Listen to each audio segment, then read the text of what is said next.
आज आपल्या किचनमध्ये कच्च्या आलूपासून अगदी झटपट बनणारा उपवासाचा नाश्ता तयार करणार आहोत। त्यासाठी आपल्याला ना साबुदाणा भिजत घालायचा आहे ना कुठलंही प्रिपरेशन करायचं आहे। चला तर मग लगेच व्हिडिओला सुरुवात करूया। आणि हो, व्हिडिओ आवडल्यास वैशालीच रेसिपी मराठीला सबस्क्राईब करा, तसेच व्हिडिओला लाईक करून तुमच्या मित्रपरिवाराला सुद्धा शेअर करा। चला तर मग लगेच वेळ न घालवता व्हिडिओला सुरुवात करूया। कच्च्या आलूपासून रेसिपी तयार करत असल्यामुळे आपण इथे 2 मध्यम आकाराचे कच्चे आलू घेतले। आता हे आलू स्वच्छ धुवून सोलणीच्या साहाय्याने व्हिडिओमध्ये दिसत असल्याप्रमाणे सालं काढून घ्यायचे। दोनही आलूचे सालं काढून झालेले आहेत। आता याचा आपल्याला किस तयार करून घ्यायचा आहे। तर त्यासाठी मी इथे एक बाउल घेतलं आणि त्या बाउलमध्ये आपल्याला हे बटाटे किसून घ्यायचे। तर त्यासाठी इथे आपण अशी किसणी घेतली आणि मध्यम जे छिद्र आहेत त्या छिद्रातून हा बटाटा आपल्याला असा किसून घ्यायचा आहे। आणि हे बघा, इथे आपला हा बटाटा किसून झालेला आहे। आता त्यामध्ये आपण भरपूर सारं पाणी घालून घेतलं। 2 पाण्याने स्वच्छ हात धुवून घ्यायचा, म्हणजे यामधील संपूर्ण स्टार्च निघून जाईल। आणि हे बघा, आपला हा बटाट्याचा किस 2 ते 3 पाण्याने स्वच्छ धुवून घेतलेला आहे। त्यानंतर आपण गॅसवरती एक पॅन ठेवून घेतला आणि त्यामध्ये लहान वाटीने पाऊण वाटी भरून साबुदाणा घालून घेतला आणि साबुदाणा हलकासा फुलेपर्यंत आपल्याला भाजून घ्यायचा आहे। अगदी 3 ते 4 मिनिटांमध्ये मैत्रिणींनो, तुम्ही बघू शकता आपला साबुदाणा स्क्रीनवरती बघा मस्त फुलायला लागलेला आहे। आता आपण हा साबुदाणा एका प्लेटमध्ये काढून घेऊ आणि त्याच पॅनमध्ये आता मूठ भरून शेंगदाणे घालून घेऊ। शेंगदाण्यांना छान डॉट्स पडेपर्यंत भाजून घ्यायचे, मंद आचेवरती भाजायचे, म्हणजे इझिली त्याचे सालं निघतात। आणि हे बघा, इथे आपले हे शेंगदाणेसुद्धा खमंग भाजले गेलेले आहेत आणि याचे जे सालं आहेत ना, ते सालंसुद्धा छान तडकायला लागलेले आहेत। आता आपण गॅस बंद करून घेऊ आणि साबुदाणा आणि शेंगदाणे इथे पूर्णपणे थंड करून घेऊ। यामध्ये आपल्याला शेंगदाण्याचा कूटसुद्धा वापरायचा आहे, परंतु माझ्याकडे तयारच शेंगदाण्याचा कूट असल्यामुळे मी फक्त मूठ भरून भाजून घेतले। जर तुमच्याकडे शेंगदाण्याचा कूट तयार नसेल तर अर्धी ते पाऊण वाटी शेंगदाणे तुम्ही भाजून घ्या। साबुदाणा इथे पूर्णपणे थंड झालेला आहे। त्यानंतर आपण घेतलं मिक्सरचं चटणी पॉट आणि त्यामध्ये साबुदाणा घालून घेतला। या साबुदाण्याची आपल्याला पावडर तयार करून घ्यायची आहे। या साबुदाण्यामध्येच आपण 4 ते 5 किंवा थोडे जास्त म्हणजे 8 ते 10 मिरे घालून घेऊ आणि छान पावडर आपण इथे तयार करून घेऊ। आणि हे बघा, छान पावडर इथे तयार झालेली आहे। मिऱ्याचा मस्त सुगंध येतो आहे। साबुदाण्याची कधीच प्लेन पावडर तयार होत नाही, थोडासा जाडसर रवाच इथे तयार होतो। आपल्याला या रेसिपीसाठी जाडसर रवा चालतो, त्यामुळे खूप जास्त टेन्शन न घेता पुढील कृतीकडे वळूया। आता जो आपण बटाटा किसून घेतला होता ना, तो किस आपल्याला व्हिडिओमध्ये दिसत असल्याप्रमाणे दोन्ही हातामध्ये पकडून दाबून त्याचं संपूर्ण पाणी काढून घ्यायचं आहे आणि एका प्लेटमध्ये काढून घ्यायचं आहे। आणि हे बघा, इथे आपला संपूर्ण बटाट्याचा किस पिळून पाणी काढून झालेला आहे। असा हा बटाट्याचा किस आपल्याला बाउलमध्ये घालून घ्यायचा आहे। त्यानंतर आपण भाजून घेतलेले शेंगदाणे घेतले। ह्या शेंगदाण्याचे पूर्ण सालं काढून एका शेंगदाण्याचे 2 तुकडे करून घ्यायचे। इथे आपले हे शेंगदाण्याचे असे एका शेंगदाण्याचे 2 तुकडे करून झालेले आहेत। ते आपण बटाट्याच्या किसमध्ये घालून घेतले। त्यानंतर आपण ही साबुदाण्याची पावडर इथे घालून घेऊ आणि हे सगळं आता आपण हाताच्या साहाय्याने मिक्स करून घेऊ। आणि हे बघा, इथे हे सगळं व्यवस्थित मिक्स झालेलं आहे। आता त्यामध्ये आपण थोडं थोडं दही घालायचं। एकाच वेळी पूर्ण दही न घालता सैलसर बॅटर इथे आपण तयार करून घेऊ। असं हे सैलसर बॅटर तयार करण्यासाठी आपल्याला इथे अर्ध्या वाटीपेक्षा थोडं जास्त दही लागलेलं आहे। आणि हे बघा, इथे आपलं हे मस्त सैलसर बॅटर तयार झालेलं आहे। यावरती झाकण ठेवून हे बॅटर आपण 15 मिनिटासाठी रेस्ट करायला ठेवून देऊ, म्हणजे यामध्ये जो आपण साबुदाणा घालून घेतलेला आहे ना, तो साबुदाणासुद्धा छान फुलून येईल। दही चालत नसेल तर त्याऐवजी इथे तुम्ही पाणीसुद्धा वापरू शकता, किंवा थोडं दही आणि थोडं पाणी वापरून हे बॅटर आपण भिजवून घ्यायचं। 10 मिनिट झालेलं आहे। आपण आपलं बॅटर चेक करू। बॅटर इथे छान फुललेलं आहे। यामध्ये जो साबुदाणा घातलेला आहे तो छान फुलून आलेला आहे। आता त्यामध्ये अगदी बेसिक मसाले घालून घेऊ। तर सर्वात अगोदर 2 लाल सुक्या मिरच्यांचे तुकडे घालून घेतले, 5 ते 6 कढीपत्त्याचे बारीक कापून घेतलेले पानं घालून घेतले, एका हिरव्या मिरचीचे तुकडे, चवीपुरतं मीठ घालून यामध्ये अर्धा चमचा भरून जिरं घालून घेतलं, भरपूर सारी कोथिंबीर घालून हे सगळं व्यवस्थित मिक्स करून घेतलं।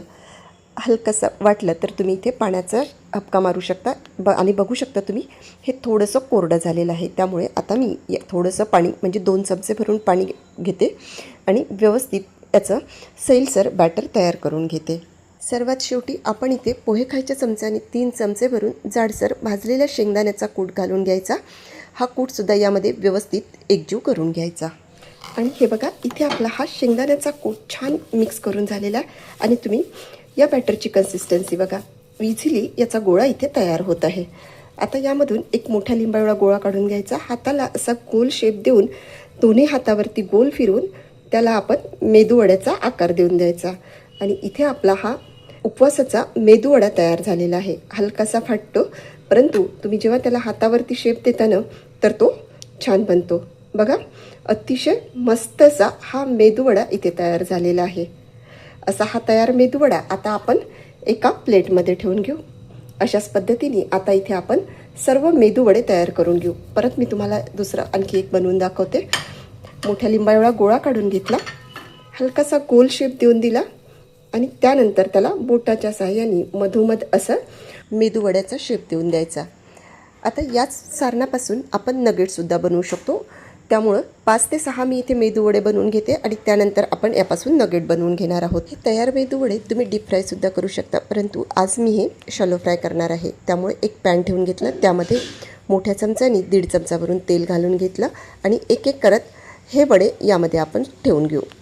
आणि खालच्या साईडनी हे वडे हलकेसे लालसर होऊ द्यायचे. म्हणजे 2 ते 3 मिनटं याला आपण झारा लावायचा नाही. 2 मिनिट झालेले आहे. गॅसची फ्लेम पूर्णपणे कमी केलेली आहे आणि आपले मेदूवडे खालच्या साईडने हलकेसे लालसर झालेले आहेत. आता हे व्हिडिओमध्ये दिसत असल्याप्रमाणे काटा चमच्याच्या साहाय्याने आपण परतवून घेऊ आणि दुसऱ्या साईडने सुद्धा असेच गोल्डन रंगावरती फ्राय करून घेऊ. या सारणापासून आपण इथे नगेट्स तयार करून घेऊ. तर छोट्या लिंबाएवढा गोळा काढून घ्यायचा, हातावरती त्याला गोल शेप देऊन द्यायचा आणि त्यानंतर 2 हाताच्या मध्ये असं फिरवून त्याला सिलेंड्रिकल शेप देऊन द्यायचा. इथे आपलं हे मस्त नगेट्स तयार झालेलं आहे. हे बघा, असं हे तयार नगेट आता आपण एका प्लेटमध्ये काढून घेऊ. त्यानंतर दुसरं नगेट मी तुम्हाला तयार करून दाखवते.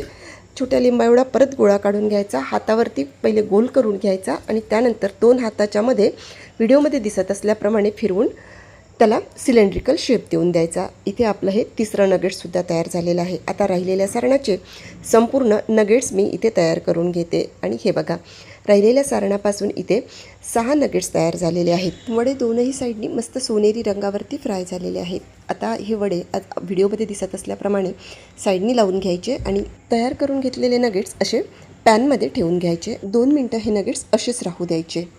वडे छान फ्राय झालेले आहेत, साईडनी सुद्धा मस्त कुरकुरीत झालेले आहेत. असे हे वडे आता आपण एका प्लेटमध्ये काढून घेऊ आणि मस्त सोनेरी रंगावरती हे नगेट्स आपण असे अलटीपलटी करून भाजून घेऊ. आणि हे बघा, इथे आपले हे नगेट्ससुद्धा मस्त सोनेरी रंगावरती परतले गेलेले आहेत. अशा पद्धतीने बनविलेले नगेट्स किंवा साबुदाणा वडा बिलकुल तेलकट होत नाही आणि खायलासुद्धा खूप छान लागतं. कुठलंही प्रिपरेशन न करता अगदी कच्च्या आलूपासून वेळेवरसुद्धा तुम्ही हे नगेट्स बनवू शकता. मुलांना नगेट्स फार आवडतात. मंद आचेवरती आपले हे नगेट्स मस्त सोनेरी रंगावरती परतले गेलेले आहेत. बघा मैत्रिणींनो, खूप छान असे नगेट्स इथे तयार झालेले आहेत. असे हे तयार नगेट्स आता आपण एका प्लेटमध्ये काढून घेऊ. तेल पूर्णपणे असं साईडला मी करून घेतला आणि तेल या साईडला असं झरलेलं आहे आणि एक एक करत आता हे नगेट्स मी काढून घेते. 2 पैकी कुठला प्रकार तुम्हाला जास्त आवडला ते मला कमेंट बॉक्समध्ये कळवा. मेदूवडा आवडला की नगेट्स आवडले? माझ्या मुलांना तर नगेट्स फार आवडतात, त्यामुळे मी नगेट्सच बनविते. परंतु व्हिडिओ बनवायचा असल्यामुळे मी हे वडेसुद्धा इथे बनवून दाखवले. आता हे बघा, छान नगेट्स पूर्णपणे काढून झालेले आहेत. तुम्ही इथे बघू शकता, खूप छान कलर आणि आकार या नगेट्सला आलेला आहे. असं साबुदाणा वडा किंवा मेदूवडा बनविण्यापेक्षा असे नगेट्स करून बघा, मुलांना खायला खूप इंटरेस्ट येईल. आता याचा आपण क्रंचीनेस चेक करू. आणि आतमधून तर अतिशय सॉफ्ट झालेले आहेत बघा. खायला तर अतिशय टेस्टी लागतात, बनतातसुद्धा झटपट. हे नगेट्स किंवा साबुदाणा वडा दह्यासोबत खायला खूप छान लागतो. एकदा करून बघा, कसा वाटला ते कमेंट बॉक्समध्ये कळवा. तसेच 2 पैकी तुम्हाला कुठला प्रकार जास्त आवडला ते सुद्धा कमेंट बॉक्समध्ये कळवायला विसरू नका. चला तर मग भेटूया पुन्हा एकदा अशाच मस्तशा रेसिपीमध्ये. धन्यवाद.